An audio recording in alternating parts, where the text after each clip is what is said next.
안녕하세요. 아만다입니다. 오늘은 제가 상담에 대해서 조금 얘기를 하려고 해요. 최근에 방송을 봤는데 그 방송에서 상담에 대해서 좀 안 좋은 여러 가지들을 폭로를 했더라고요. 그 방송을 보고 너무너무 화가 났어요. 이게 사람들이 잘 모르는 분야다 보니까 조금만 알고 있어도 그것들을 참 잘 너무너무 이용하는구나 라는 생각에 정말 단 한 명이라도 피해를 받지 않기를 바라는 마음도 있었고, 또 상담에 대한 오해가 쌓이셔서 정말 상담을 받으러 가셔야 하는 분인데도 상담을 받지 않게 되는, 오히려 그래서 증세가 악화되는 일이 일어나지 않았으면 좋겠다라는 생각이 들어서 이렇게 영상을 찍게 되었습니다. 저는 특정 사람, 특정 직업, 특정 나라 이런 것들을 얘기하고 싶지는 않아요. 왜냐하면 나라, 신분, 종교, 직업 이런 거 상관없이 어느 분야에서든 또님들이 계시거든요. 다 아실 거예요. 그거는 중요하지 않은 것 같아요. 어떤 종교라서, 어떤 직업이라서, 어떤 나라라서 이런 것보다는 그냥 그런 유의 사람들이 어느 곳에나 있어요. 근데 그런 분들이 너무 심하게 활개를 치니까 그렇지 않은 일반인들이, 특히나 더 순수하고 착하신 분들이 더 많이 당하시는 것 같아서 제 영상이 도움이 되었으면 하는 마음이 있습니다. 참고로 저는 상담학 공부를 미국에서 했어요. 한국의 상담학에 대해서 솔직히 잘 몰라요. 잘 모르고 지금 현재도 제 다른 공부도 미국에서 하고 있는 거거든요. 그냥 한국의 상담학회, 심리상담학회라던가 상담심리학회에서 따르는 윤리 강령에 대해서는 조금 공부를 해뒀지만 법적인 거라던가 다른 자세한 것들은 잘 알지 못하는 상황에서 방송을 확인했어요. 미국은 심리상담 시스템이 국가 자격증이에요. 당연히 의료 기록에도 남고요.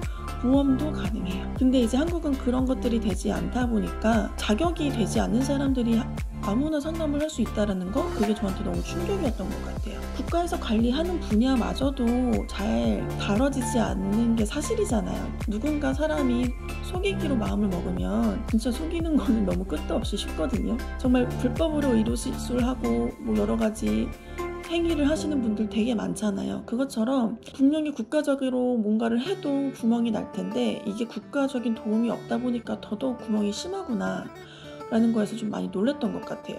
특별히 자격증이 없음에도 불구하고 상담소를 차릴 수 있다라는 내용이 좀 있었어요. 그래서 어떻게 그게 가능할까? 법적인 제도라던가 이런 것들을 마련하시는 분들이 상담에 대해서 너무 무지하신 것이 아닌가? 이런 생각을 또 하게 된 것 같아요. 개인적으로 저는 상담이 사람의 생명과 관련이 있다고 생각을 해요. 문과에서는 법학과가 가장 세고 이공계에서는 의료계통이 가장 세잖아요.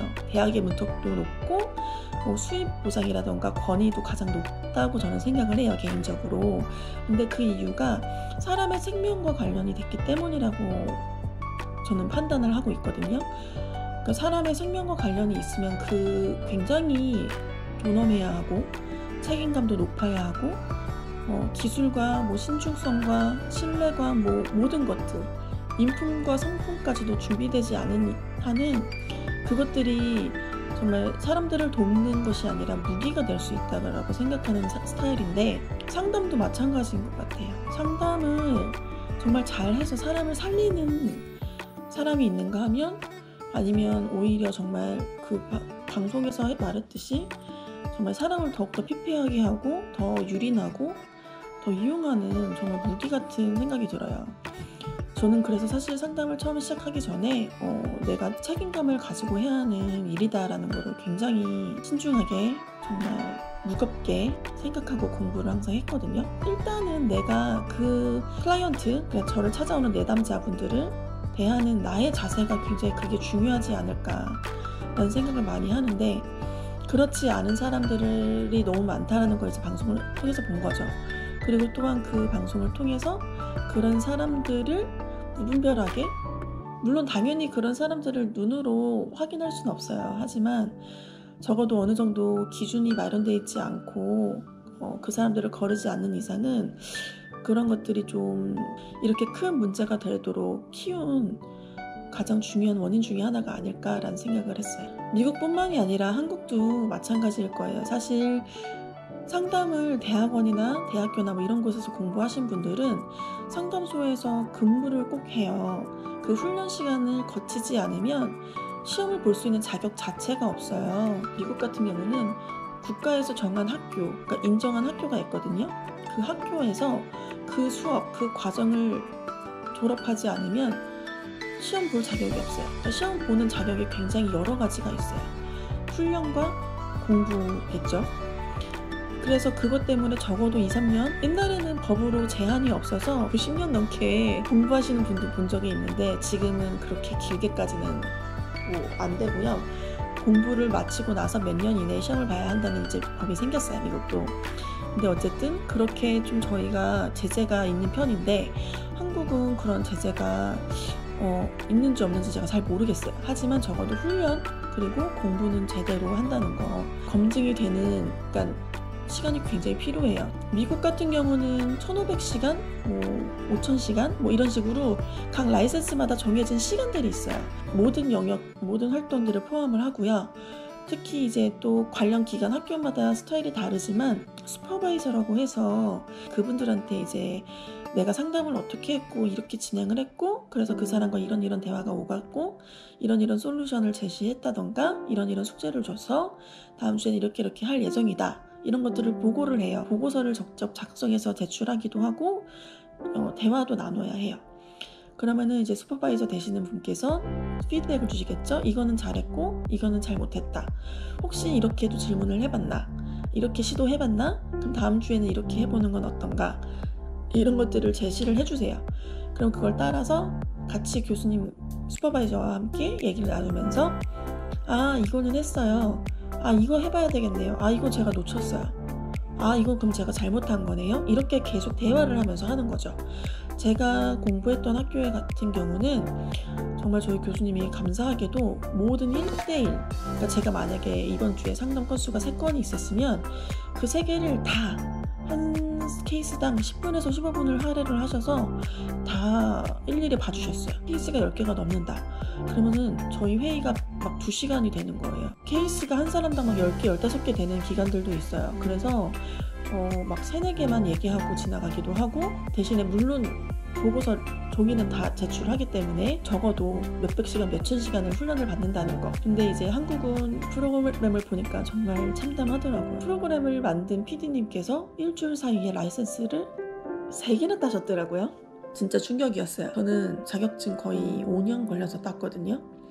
근데 누구는 일주일 만에 3개를 딴다? 와, 너무너무 황당했고요.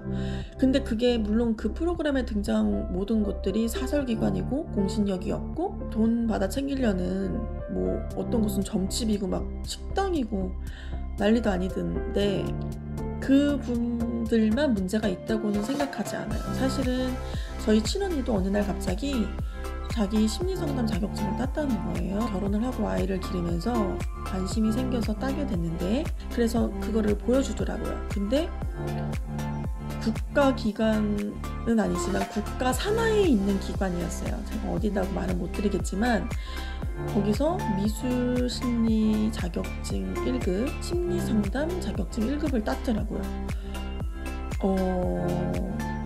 진짜 저는 충격이었거든요. 그때는 또 제가 자격증이 없을 때였어요. 그래서 내가 와 누구는 지금 아직 자격증도 못 따고 이제 시험 보려고 공부하고 있는데 와 뭐냐? 막 이러면서 물론 언니도 말을 하더라고요. 너는 공부를 그렇게 오래 했는데 네가 훨씬 더 잘 알겠지 하고 하지만 만약에 저희 언니가 상담소를 차렸다 하면은 된다는 거잖아요. 저희 언니가 사업수단이 굉장히 좋아요. 그래서 벌리는 것마다 성공을 하고 있는데 만약에 그쪽으로 눈을 돌렸다? 그러면 와 장난 아니었겠죠? 다행히 언니가 양심이 아주 청렴 결백하신 분이라서 그걸 개인적으로만 그냥 사용하고 계시지만 이 프로그램을 보면서 언니가 생각이 나면서 아 이런 거구나 라는 좀 느낌을 받았어요. 또 방송을 보면서 생각했던 것 중에 하나가 성폭력범이래요. 근데 전자발찌를 차고 있는데도 상담사라는 이름으로 사람들을 계속 깨어내고 있더라고요. 그리고 뭐 그 상담소 안에서 무슨 일이 일어나는지는 알 수 없지만 저는 이제 위험한 상상을 하게 되겠죠. 어떻게 성범죄자가 1대1로 밀실에서 대화를 나눌 수 있는 왜 하필 그런 직업을 선택했을까? 더 웃겼던 건 그 사람이 이제 클라이언트 내담자를 상담을 받고 싶다는 사람을 만나러 갔는데 입고 있는 옷이었어요. 와, 상담가가 어떻게 저렇게 면티를 입고 나타나지? 미국에 같은 경우는 뭐 만약에 가디건을 입고 상담을 한다 그러면 굉장히 나이가 많으신 분이거나, 그러니까 할머니 상담가 같은 분들, 뭐 이런 분들이나 그렇게 입지, 정말 굉장히 오피셜하게 옷을 입거든요. 면티를 입는 사람? 조사를 제대로 안 했나? 사람들을 무시했나? 이런 생각도 좀 들었고, 아, 갑자기 생각났네요. 지금 제 머리. 네, 현재는 제가 상담을 진행하고 있지 않기 때문에, 제가 상담소에 오랫동안 있었잖아요. 또 상담가 공부를 오래 했고, 원래는 염색이 취미였어요, 어렸을 때부터. 근데 이제 그 기간 동안 못했던 거를, 상담소를 작년에 이제 제가 그만두면서 기회는 이때다 싶어가지고 네, 작년부터 이 머리를 유지를 하고 있는데, 저를 신뢰하지 못하신다면 죄송합니다. 네, 머리부터 시작해서 저희 교수님은 구두도 발 뒤꿈치를 잡아주는 부분이 없는 구두라면 절대 신지 말아라. 걸을 때 딱딱 소리가 난다. 그리고 구두도 뭐 화려하거나 아니면 너무 캐주얼하거나 절대 신으면 안 된다. 치마 길이도 무릎 밑으로 10cm 이상 떨어지지 않으면 그냥 차라리 바지를 입어라. 세미나 할 때도 머플러 이런 거 하지 말아라. 굉장히 까다로우셨거든요. 그런데 면티를 입고 나타난 그 사람 너무너무 황당했고요. 상담자 같은 경우는 절대 비밀 보장이에요. 미국 같은 경우는 법으로 지정이 되어 있기 때문에 이거는 법적인 이슈가 될 수 있어요. 한국은 법은 제가 잘 모르겠지만 어쨌든 한국의 상담도 무조건 비밀 보장이 되어야 된다고 하는 걸로 제가 알고 있어요. 그런데 그 성폭행범이었던 그 사람은 내가 연예인 누구누구도 했고 누구누구도 했고 이러면서 막 이름 실명을 거론하면서 그 사람들도 힘들면 찾아올 수 있죠, 이렇게 말을 했어요. 절대 그런 일은 있을 수 없어요. 100% 사기예요. 그리고 만약에 그 사람이 사기가 아니라 제대로 된 자격증을 소지한 사람이라 한들, 만약에 그렇게 얘기를 한다면 그 사람은 믿을 수 있는 사람이 아니에요. 언젠가 당신의 이야기를 가지고, 여러분의 이야기를 가지고 다른 사람한테 가서 충분히 얘기할 수 있는 사람이라고 오해하시고 의심하셔도 될 것 같아요. 절대 그렇게 말하는 사람 믿지 마시고요. 상담이라는 것은 내가 나의 치부, 내 속 얘기, 내가 그 누구한테도 쉽게 꺼내놓지 못해서 마음에 쌓여있던 이야기들을 풀어나가는 그런 공간, 시간, 그런 나의 마음이거든요. 근데 그런 것을 너무 쉽게 누군가가 함부로 대한다, 그거는 절대 상담사로서는 있을 수 없는 일이기 때문에 그런 것들을 정말 제발 잘 판단하셔가지고 꼭 잘 피하셨으면 좋겠어요. 너무너무 간절하다 보니 그 말들이 더 믿음이 가고, 그래, 그런 사람들도 왔었으면 나의 문제도 잘 봐줄 거야 라는 정말 간절함이 있으시겠지만, 절대 그런 사람은 제대로 된 상담사가 아니라는 거를 꼭 유념하셨으면 좋겠어요. 그리고 또 하나가 전화 상담을 좀 하더라고요. 전화 상담이 있기도 해요. 있기도 하지만 상담의 내용도 정말 중요하지만요, 더 중요한 게 있는데요. 바로 표정과 몸짓이에요. 되게 무미건조한 표정으로 상담을 받으시는 분, 아니면 되게 졸려하고 피곤해하는데 억지로 말하신다던가, 아니면 쉽게 흥분한다던가, 이런 것들이 말투에도 나오지만 표정으로도 나올 수 있고요. 그리고 제스처로도 나올 수 있어요. 그렇기 때문에 전화로 얼굴을 마주하지 않고 통화를 한다는 것이 굉장히 숙련된 상담가가 아닌 이상이야 그 내담자한테, 상담을 받으시는 분한테 얼마나 도움이 될지 정말 모르겠어요. 외부에서 상담을 진행을 하시더라고요. 의사 가운을 입고 오셔가지고 어떤 커피숍 야외 테라스 같은 데에서 상담을 진행하시는 분이 계셨어요. 그것도 너무너무 깜짝 놀랐어요. 어떻게 야외에서 진행을 하지? 시끄럽잖아요. 집중할 수도 없고요. 편안한 분위기도 아니에요. 의사도 편안하지도 않아요. 상담은 정말 내가 안전하다고 느낄 수 있는, 그리고 편안하다고 느낄 수 있는, 그리고 믿음이 가는 그런 곳에서 그런 사람과 진행이 되어야 하거든요. 근데 그렇지 않다 하면은 절대 그 시간을 온전히 거기에 집중할 수가 없어요. 그렇기 때문에 뭐 식당, 뭐 무당, 점집, 아니면 뭐 야외 테라스, 카페, 뭐 이런 데서 상담을 진행한다? 절대 가시지 않기를 권해드리고 싶어요. 첫 만남에 무조건 그 인포메이션 세션, 그러니까 그 사람의 정보를 얻는 상담을 1시간 정도를 진행을 해요. 뭐 간단하게 이름이라던가 병력이라던가 여러 가지. 병력은 그 사람이 몸에 병이 있거나 무슨 경력이 있으면 그것들이 우울이라던가 여러 가지 이런 어려움을 호소한다거나 이런 것들에 영향을 줄 수 있기 때문에 알면 좋고요. 그래서 친척이나 가족들의 병도 있었는지, 내가 거기서 좀 어떤 영향을 받았는지를 알기 위해서 그런 것들도 조사를 하고요. 그리고 이 사람이 어떤 환경에서 어떻게 자랐는지를 알기 위해서 정말 수많은 질문들이 오가고는 해요. 근데 방송에서는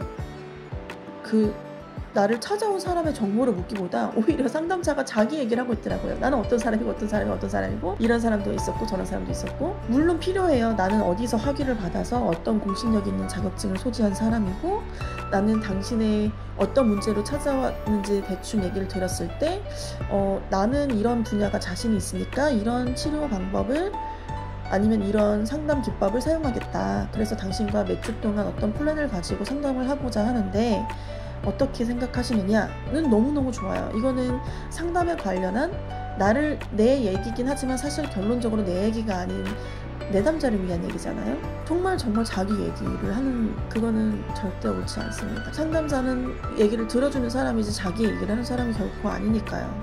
그리고 또 방송에서도 언급을 했지만 내가 당신의 학력이나 아니면 어디서 자격증을 발급했는지를 물어보면 상담자는 절대 무조건 알려줘야 할 의무가 있어요. 그렇기 때문에 꼭 물어보셔야 하고, 물어보셔도 괜찮습니다. 그건 절대 그 사람을 의심해서, 아니면 내가 그 사람을 얕보는 것 같아서, 아니면 내가 그 사람을 무시하는 것 같아서 해서 내가 오히려 미안해서 못 물어보시는 분들 있으세요. 근데 결코 그렇지 않으니까요. 매너 있게 존중하는 마음으로 물어주신다면 상담사는 결코 그 프로그램에서처럼 욕하거나 화를 내거나 막 이런 말도 안 되는, 어떤 상황에서도 상담사는 그렇지 않으니까요. 제 생명의 위협을 받지 않는 이상은 그렇게 하지 않으니까요. 절대 그런 상담자가 있다면 그 관계를 끊으시라고 말씀드리고 싶어요. 상담은 정말 사람 목숨이 걸려 있어요. 생명에 관련한 일이에요. 정신병원 아니면 기록 이런 것 때문에 두려워하실 수도 있어요. 하지만 그 기록이 두려워서 내 정서가, 내 감정이, 내 보이지 않는 나의 생명이 꺼져가는 것을 두고 보시겠어요? 우울증은 감기라는 말이 유행했어요. 그만큼 누구나 올 수 있고 왔다 갔다 하는 거니까 걱정하지 말고 병원을 가면 된다. 근데 오히려 그 감기라는 말 때문에 그러면 스스로 가만히 좀 있어도 나아지겠네. 병원 가서 약 먹고 주사 먹는 것보다 오래는 걸리겠지만 집에서 그냥 밥 잘 먹고 잘 챙겨 먹어도 되는 거잖아 라고 생각하시는 분들도 있는 것 같아요. 그 말이 틀리진 않거든요. 하지만 감기도 폐렴이 되고 폐렴이 사람을 죽이게도 해요. 우울증이 더 심각해지고 더 장기화되고 이 내적인 정서적인 여러 기관들을 망가뜨리고 소셜 관계라든가 회사라든가 나의 식습관이라든가 여러 가지 것들이 있겠죠. 나의 모든 것들을 망치면서 정말 생명을 꺼트릴 수도 있다는 거를 쉽게 보시면 절대 안 될 것 같아요. 정말로 상담은 정말 사람의 생명이 달린 거예요. 신중하고 또 신중하셨으면 좋겠어요. 어느 날부턴가 자살률도 굉장히 급증을 하고, 범죄자들이 심리적인 이유를 핑계로 너무 많이 대고, 사이코패스 아니면 얼마 전 고유정 사건이죠. 인격장애, 여러 가지 다양한 심리적인 판단과 이런 도움이 필요로 한 이슈들이 이제 사회에 점점 불거지고 있어요. 이미 이렇게 많이 드러났다라는 건 전반적으로 굉장히 많은 사람들에게 이미 옛날부터 오랫동안 깔려와 있었다는 것을 의미해요. 결코 이것들이 어쩌다 한 번, 두 번 일어난 일들이 결코 아니에요. 제가 지금 너무 흥분을 하고 말을 하는데도 계속 화가 나서 이 방송이 지금 어떻게 전달이 될지 잘 모르겠어요. 끝까지 잘 들어주셔서 너무너무 감사하고요.